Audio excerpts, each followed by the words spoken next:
My name is Carolina Speda, and I'm going to be talking about the 19th Amendment and the ratification of the 19th Amendment. What is the 19th Amendment? The 19th Amendment was the amendment that granted women the right to vote.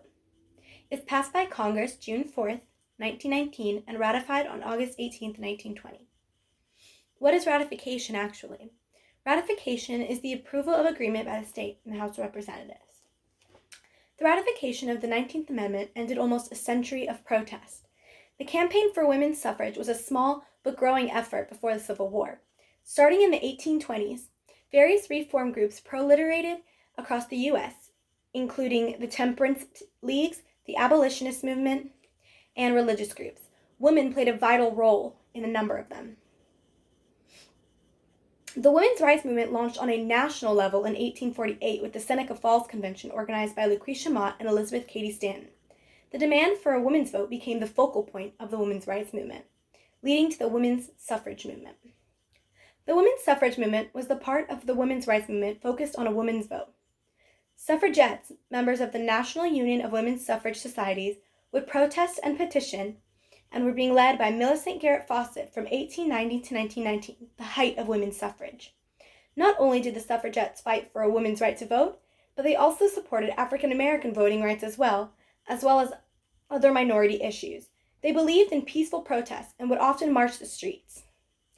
Flowers on lapels symbolized the viewpoint held by the House of Representatives on August 18, 1920, in the Tennessee House of Representatives.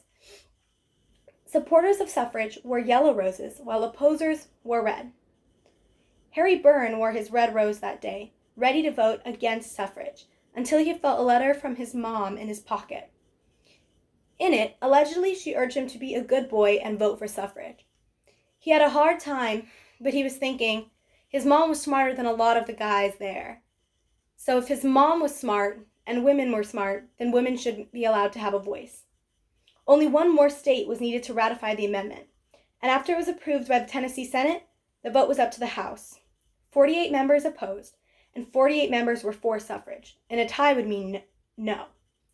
Well, when 24-year-old Byrne was called, he thought of his mother's words and voted, leading to the ratification. In his words, he said it was a chance to free 17 million women from political slavery. And I agree. Without the 19th Amendment, women wouldn't have been able to hold and have such strong political voice.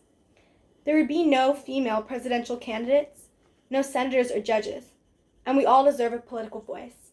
So thank you, Harry Burns, and thank you, Mrs. Burns. Married women couldn't own property and had no legal claim to any money they might earn, and no female had the right to vote. Women were expected to focus on housework and motherhood, not politics, prior to the ratification of the 19th Amendment. Now, women are free to use their voice to vote and spread awareness on topics that they care the most about. And that is why the 19th Amendment is so important.